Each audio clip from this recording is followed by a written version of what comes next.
അവന് അതൊന്നും അറിയത്തില്ലായിരുന്നു. ദൈവത്തെ അപമാനിക്കരുത്.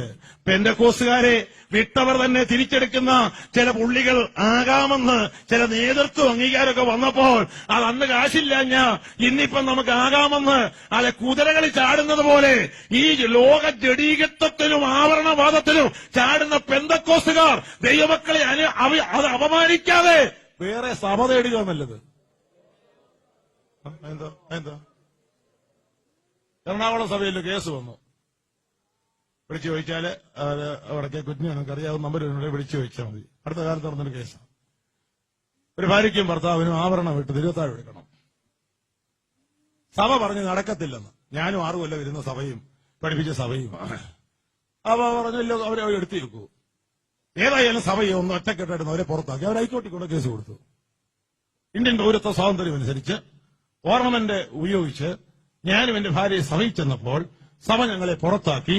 ഇതിന് ഈ പ്രസ്ഥാനം നിരോധിക്കണം. കേസ് ഭയങ്കര. ഞങ്ങളെല്ലാം മാസത്തിൽ വരുന്നു പോയി. ഹൈക്കോടതി ഇരിക്കും ജഡ്ജി ഹിന്ദുവാ. ആ സിറ്റിംഗിലെ ജഡ്ജിമാരെ അവിടെ മിക്കവാറും പേര് ഹിന്ദുക്കളാണ്. അവർ ഈ കേസെടുത്താൽ എന്തായിത്തീരും? ആവരണത്തിനെതിരെ ഹൈക്കോടതി കേസ് വന്നു. വ്യക്തമായി ഞാൻ പറയാം, പകർപ്പണമെങ്കിൽ ഇന്ന് നിങ്ങൾക്ക് എടുക്കാം, കുഴപ്പമില്ല. ഒടുവിൽ കേസ് വന്നപ്പോൾ അത് ദൈവത്തിന് സ്തോത്രം പറഞ്ഞുകൊണ്ട് ഞാൻ പറയുകയാണ്, അത് ആ സഭയുടെ മൗലിക സ്വാതന്ത്ര്യമാണ്. നിനക്ക് ആഭരണം വേണമെങ്കിൽ അതിന് പറ്റിയ സമൂഹം വെളിയിലുണ്ട്. നീ ആ സഭയിൽ നിന്ന് പുറത്തു പോകണം. ആ ദൈവജനത്തെ അപമാനിക്കരുത്. നീ പുറത്തു പോകൂ. നിനക്കതിനകത്ത് ഒരവകാശവുമില്ലെന്ന് കേരള ഹൈക്കോർട്ട് വിധിച്ചവനെ പുറത്താക്കി. ഇവിടുത്തെ ഹിന്ദുക്കളുടെ കണ്ണും ജഡ്ജിമാരുടെ കണ്ണും ഇത്രയും തെളിഞ്ഞപ്പോൾ ഇവിടുത്തെ പെന്തക്കോസ്തുകാരെ വഞ്ചിച്ച പിശാച് ആരെ കെട്ടിയിട്ടേക്കുന്ന ചില പുള്ളികള് ഇറങ്ങിയിട്ടുണ്ട്. ഞാനതുകൊണ്ട് ഉറപ്പിച്ചു പറയുന്നു, പിതാക്കന്മാർക്ക് പർവ്വതത്തിൽ ദൈവം കൊടുത്ത ആ വിശ്വാസം ഞാൻ ദൈവത്തിൽ നിന്ന് പ്രാപിച്ചും ഞാൻ ഏറ്റെടുത്തതും ദൈവം എനിക്ക് തന്നതും അത് മാതൃകയായി ദൈവം നമുക്ക് തന്നതുമായ പവിത്രമായ ഉപദേശം അതെ ആര് അത് മറിച്ചാലും മറിയത്തില്ല. ഏറ്റെടുക്കുന്ന വിശ്വാസികൾ ആത്മവീര്യത്തോടെ നിൽക്കട്ടെ. നമുക്ക് വേർപാടും വിശുദ്ധിയുള്ള കൂട്ടമാണ്. വേർതിരിച്ചറിയണം. അതുകൊണ്ട് ആരും ക്ഷീണിക്കണ്ട. അത് അവർ മനസ്സോടെ മാറുകയോ അത് ഉപേക്ഷിക്കുകയോ ചെയ്തില്ലെങ്കിൽ ദൈവം നോക്കിക്കോളും. ശരി, ഇങ്ങോട്ട് ഞാൻ നീക്കട്ടെ. അപ്പോൾ ഈ പൊന്നാഭരണം, മഷിയെഴുത്ത് ഒക്കെ ഇങ്ങനെയുള്ള ചില അലങ്കോലങ്ങളുണ്ടല്ലോ. ഇപ്പൊ അങ്ങും ഇങ്ങനെ കയറി തുടങ്ങിയിട്ടുണ്ട്. ഓർക്കാപ്പുറത്ത് ചില കക്ഷികളെ ബസ് സ്റ്റാൻഡിലും പ്ലെയിനിലും അത് അങ്ങും ഇങ്ങും ഒക്കെ കാണുമ്പോൾ കല്യാണത്തിനും കാണുമ്പോഴാണ് സംഗതി അറിയുന്നത് പെന്തക്കോസ്തുകാരി പെട്ടെന്ന് ലോകക്കാരിയായത്. ഇതിനകത്ത് വേഷം മാറിയ പുള്ളികൾ വല്ല ഇരിപ്പുണ്ടോ? ചോദിക്കുന്നതിന് എനിക്ക് എന്നാ പേടി? എന്നെ എന്റെ ശമ്പളം മുടക്കൂ? എന്തോ ചെയ്യുന്നേ? ഉണ്ടെങ്കിൽ നീ ദൈവത്തെ വഞ്ചിക്കരുത്. ഇതുവരെ വന്നത് വരട്ടെ. ഞാൻ ദൈവത്തിന്റെ പൈതൽ. ലോകത്തിൽ ഒരിടത്തും ഈ പ്രമാണം വിട്ട് ഞാൻ നിൽക്കത്തില്ല. രഹസ്യമായാലും പരസ്യമായാലും എന്നെ കാണുന്നവൻ ദൈവമാണ്. നീ വേഷം മാറരുത്. ശൗൽ രാത്രി വേഷം മാറിയത് അവൻ വാളിനാൽ വീഴാൻ തുടങ്ങിയപ്പോഴാണ് അവൻ രാത്രി വേഷം മാറിയത്. നീ വേഷം മാറരുത്. പകലും രാത്രിയും നീ വേഷം മാറരുത്. നീ ദൈവ പൈതൽ എന്നുള്ളതായ മുദ്ര നശിപ്പിക്കരുത്. കർത്താവിന് സ്തോത്രം ചെയ്യ്. നിന്റെ ശരീരം ദൈവത്തിന്റേതാണ്. ശരി, കുറച്ച് പേർക്കൊക്കെ എന്നൊക്കെ സ്ഥലങ്ങൾ ചമഞ്ഞാൽ കൊള്ളാമെന്നുണ്ടല്ലേ? അങ്ങനെയൊക്കെ ഉള്ളവരെ കാണുമ്പോൾ നിങ്ങൾ ദുഃഖിക്കുകയും പ്രാർത്ഥിക്കുകയും ഞങ്ങൾക്ക് വേണ്ടി. എനിക്ക് ആവരണം കാണുന്നതിൽ ഒരു പ്രയാസവും ഇല്ല. സമുദായക്കാർ ഞങ്ങളുടെ കുടുംബങ്ങൾ എത്രയോ പേര് അതിൽ നിന്ന് പൊതിഞ്ഞ് അവരോട് നടക്കുന്നുണ്ട്. അവരോടല്ല ഞാൻ പറയുന്നത്. വേർപെട്ട വിശുദ്ധിയുള്ള കുഞ്ഞാടിന്റെ കാണത്തെ മണവാട്ടിയോട് ദൈവസഭയോട് ഞാൻ പറയാണ്, പ്രമാണം ഇത് തന്നെയാണ്. അത് ഉപേക്ഷിക്കുന്നവർ ദൈവത്തിങ്കിൽ സന്തോഷിക്കേണ്ടതാണ്. ശരി, അടുത്തത് എസെക്കിയേലിന്റെ പ്രവചനം 7-ാം അധ്യായം 19, 20, 21 ഈ 3 വാക്യങ്ങളൊന്ന് വായിച്ച്. 2 വാക്കെടുത്താൽ മതി. പെട്ടെന്ന് മുമ്പോട്ട് എടുത്ത് വായിച്ച്. എസെക്കിയേൽ 7:19 അവർ തങ്ങളുടെ വെള്ളി വീതികളിൽ എറിഞ്ഞുകളയും. പൊന്നവർക്ക് മലമായി തോന്നും. അവരുടെ വെള്ളിക്കും പൊന്നിനും യഹോവയുടെ കോപ ദിവസത്തിൽ അവരെ വിടിയിപ്പാൻ കഴിയുകയില്ല. അതിനാൽ അവരുടെ വിശപ്പടങ്ങയില്ല. അതെ, ഇത് വിശപ്പടക്കാൻ കൊള്ളുന്ന ചരക്കല്ല. അടുത്തത് അവരുടെ വയറ് നിറയ്ക്കാനും ദാഹത്തിന് പറ്റിയ ചരക്കല്ല. അടുത്തത് അത് അവർക്ക് ആവർത്തികേതുവായിരുന്നുവല്ലോ. നിർത്തിക്കേ. എല്ലാവരുടെയും പുസ്തകത്തിലുണ്ടോ? പുസ്തകം എല്ലാവരും കൊണ്ടുവന്ന് കാണുകയല്ലോ, വീടിച്ചമാണ്. അത് അവർക്ക് ഭക്തിക്ക് കാരണമാണ്. സ്വർഗസിയോലി പോകാൻ വഴിച്ചെലവിലാണ്. ഇരുന്നോട്ടെ. അങ്ങനെയാണോ ഇവിടെ എഴുതി വെച്ചേക്കുന്നത്? എന്താ ഇവിടെ സ്വർഗത്തിലെ സൈലന്റിനേക്കാൾ വലിയ സൈലന്റ് ആയാലും എന്താ പറ്റിയാണ്? ഞാൻ എന്ത് എഴുതി വെച്ചേക്കുന്നത് ഞാൻ ചോദിച്ചുള്ളല്ലോ.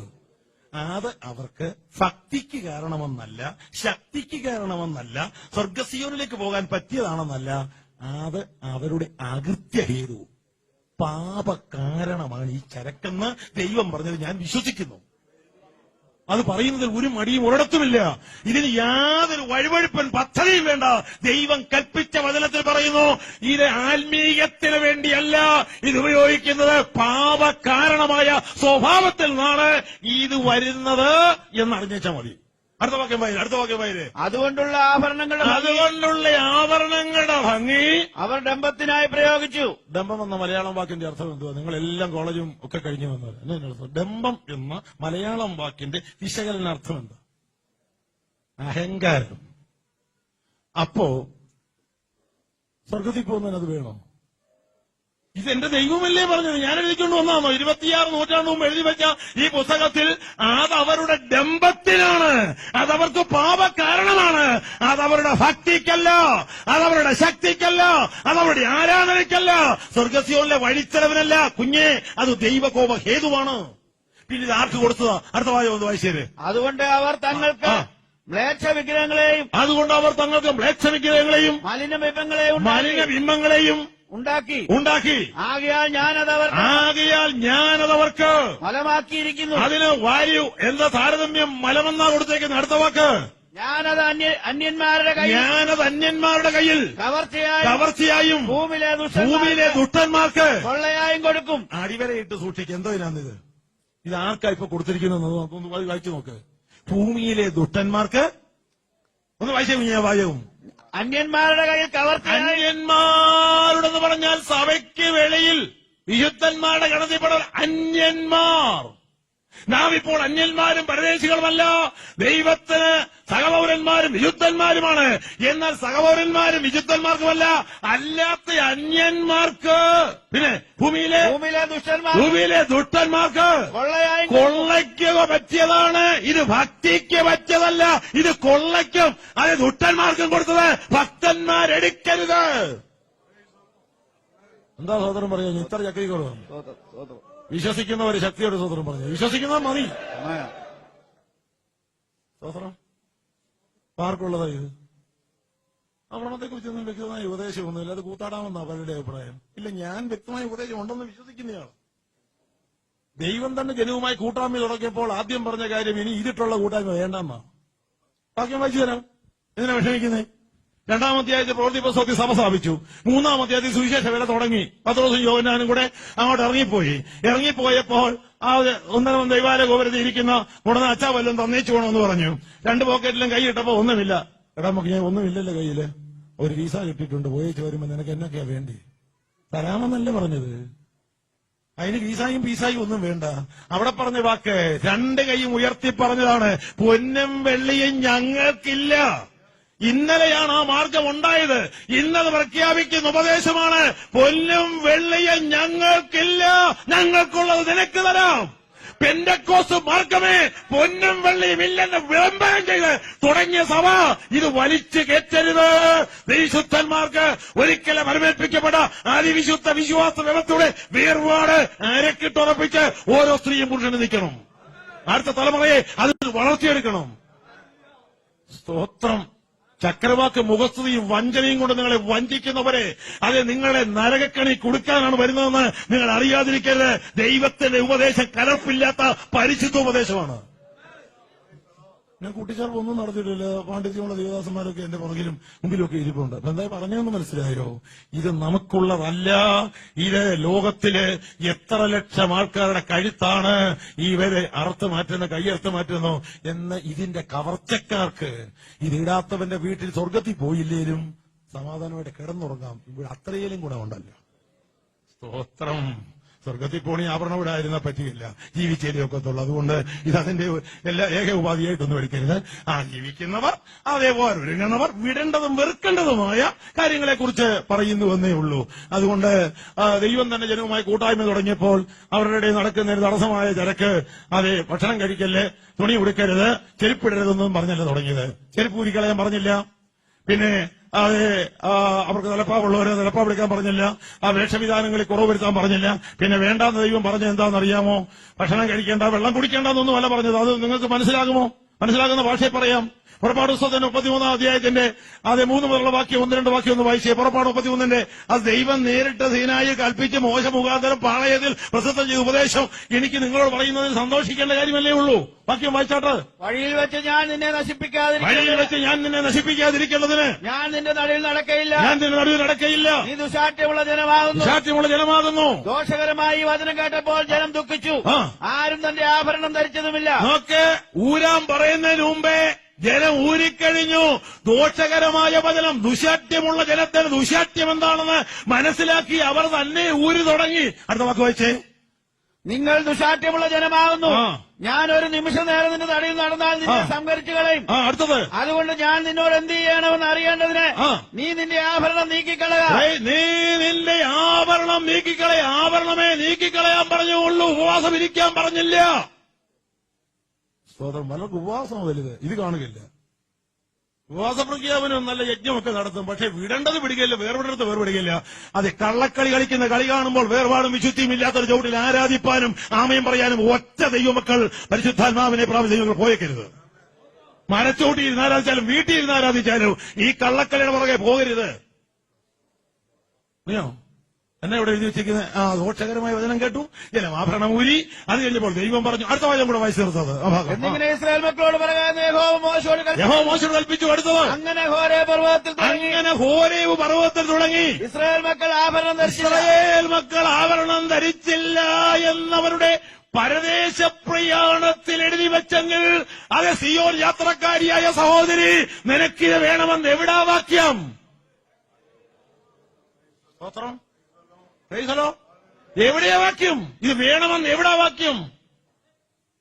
പഴയ നിയമമായാലും പുതിയ നിയമമായാലും അതിശക്തമായ ഭാഷയിൽ അത് വ്യക്തമായി എഴുതി വെച്ചിരിക്കുന്നു.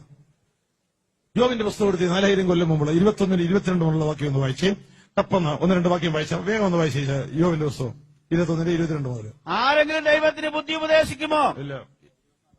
24 അവന്റെ തൊട്ടികൾ പാലുകൊണ്ട് നിറഞ്ഞിരിക്കുന്നു.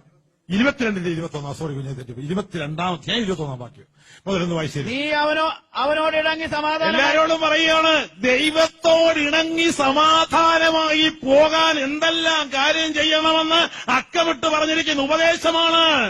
യോബിന്റെ പുസ്തകം വിശ്വസിക്കുന്നു. കർത്താവിന്റെ വരവ് തന്റെ കണ്ണുകൊണ്ട് കാണുമെന്ന് വിശ്വസിച്ച ദൈവഭക്തന്റെ അതിമനോഹരമായ പുസ്തകത്തിലെ അതിമനോഹര വിഷയങ്ങളിലെ ഈ വാക്കൊന്നത്, ദൈവത്തോട് ഇണങ്ങിപ്പോകാൻ ആഗ്രഹിക്കുന്ന കുഞ്ഞുങ്ങളല്ലേ ഇവിടെ ഇരിക്കുന്നവരെ, അവര് ചെയ്യേണ്ട കാര്യം താഴോട്ട് വായിച്ചാട്ടോ. അതിനാൽ നിനക്ക് നന്മ വരും, അതിനാൽ നിനക്ക് ദോഷമൊന്നും വരികയല്ല, നന്മയെ വരത്തുള്ളൂ. അടുത്തത്. അവന്റെ വായിൽ നിന്ന് ഉപദേശം കേൾക്കുക. അടുത്തത്. അവന്റെ വചനങ്ങളെ നിന്റെ ഹൃദയത്തിൽ സംഗ്രഹിക്കുക. അവന്റെ വചനത്തെ നിന്റെ ഹൃദയത്തിൽ സംഗ്രഹിക്കുക. അടുത്തത്. സർവശക്തങ്ങളിലേക്ക് തിരിഞ്ഞാൽ നീ അഭിവൃദ്ധി പ്രാപിക്കും. ദൈവകുഞ്ഞുങ്ങളെ നിങ്ങളാരും തരം താഴുകയില്ല. സർവശക്തങ്ങളിലേക്ക് തിരിഞ്ഞവർ അഭിവൃദ്ധി പ്രാപിച്ചവർ കരമുയർത്തി സ്തോത്രം ചെയ്ത് ദൈവത്തിങ്കിലേക്ക് അഭിവൃദ്ധി പ്രാപിച്ചവർ ദൈവത്തെ സ്തുതിച്ചേ മനസ്സോടെ. അടുത്ത വാക്കൊന്ന് വായിച്ചേ. നീതികേട് നിന്റെ കൂടാരങ്ങളിൽ നിന്ന് അകറ്റിക്കളക. നിന്റെ പൊന്നു പൊടിയിലും ഓഫീർത്തങ്ങൾ തോട്ടിലെ കല്ലിനിടയിൽ വിട്ടുകളക. നിന്റെ പൊന്ന് സൈബിലും ബാക്കി വെട്ടിക്കകത്തും നിന്റെ മിച്ചമുള്ളത് കടിച്ചാലും വിട്ടിക്കാനല്ലേ പറഞ്ഞേ. നിന്റെ പൊന്നു പൊടിയിൽ, നിന്റെ ഓഫീർത്തങ്കം തോട്ടിലെ കല്ലുകൾക്കിടയിൽ. അപ്പോൾ മുതൽ മുടക്കിയവനെ പ്രയാസം വരികയുള്ളൂ. എനിക്ക് പറയാമെന്ന് നിങ്ങൾ പറയും, പക്ഷെ ഞാൻ പറയുന്നതല്ല, പുസ്തകത്തിലെ ബാക്കി വരുതെന്ന് വായിച്ചെന്നേ ഉള്ളൂ. ഇതിനല്ല വില, കൽപ്പനയ്ക്കാ വില. ഈ പൊന്നിനും വെള്ളിക്കും അല്ല വില. നീ ദൈവശബ്ദം കേട്ട് അനുസരിക്കുന്നതിനാണ് നിനക്ക് വിലയുള്ളത്.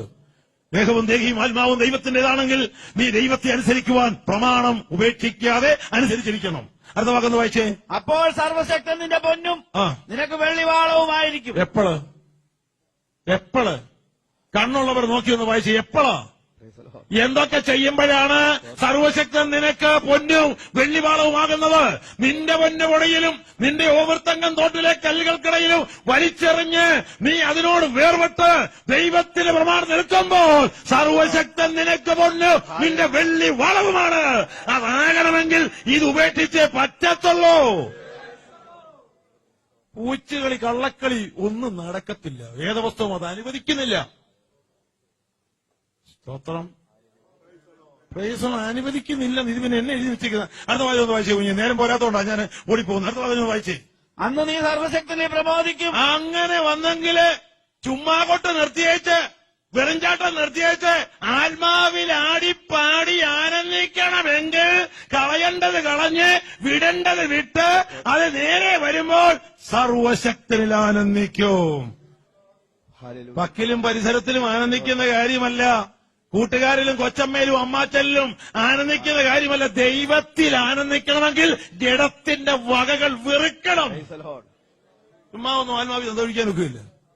സ്തോത്രം. വെറുക്കേണ്ടത് വെറുക്കണം, എടുക്കേണ്ടത് എടുക്കണം, കളയേണ്ടത് കളയണം. ഇത് ഉപദേശവും വേർപാടും സഭയ്ക്കുള്ളതാണ്. അടുത്ത വാക്ക് വായിച്ചേ. ദൈവത്തിങ്കിലേക്ക് നിന്റെ മുഖം ഉയർത്തും. ദൈവത്തിങ്കിലേക്ക് നിന്റെ മുഖം ഉയർത്തൂ. നീ അവനോട് പ്രാർത്ഥിക്കും. നീ അവനോട് പ്രാർത്ഥിക്കും. അവൻ നിന്റെ പ്രാർത്ഥന കേൾക്കും. പ്രാർത്ഥന കേട്ടെന്നും പ്രാർത്ഥിച്ചെന്നും നടന്നാ പോരാ. നിന്റെ പ്രാർത്ഥന കേൾക്കണമെങ്കിൽ നീ വിടേണ്ടത് വിടണം. ഞാൻ എന്റെ ഹൃദയത്തിൽ അകൃത്യം കരുതിയിരുന്നെങ്കിൽ യഹോവ എന്റെ പ്രാർത്ഥന കേൾക്കത്തില്ലായിരുന്നു. ഇവിടെ അത് തന്നെയാ പറഞ്ഞത്. പ്രാർത്ഥന കേൾക്കണമെങ്കിൽ വിടേണ്ടത് വിടണമെന്ന്. കേട്ടൊന്നും പറഞ്ഞ് നടന്നാ പോരാ. നിന്റെ പ്രാർത്ഥന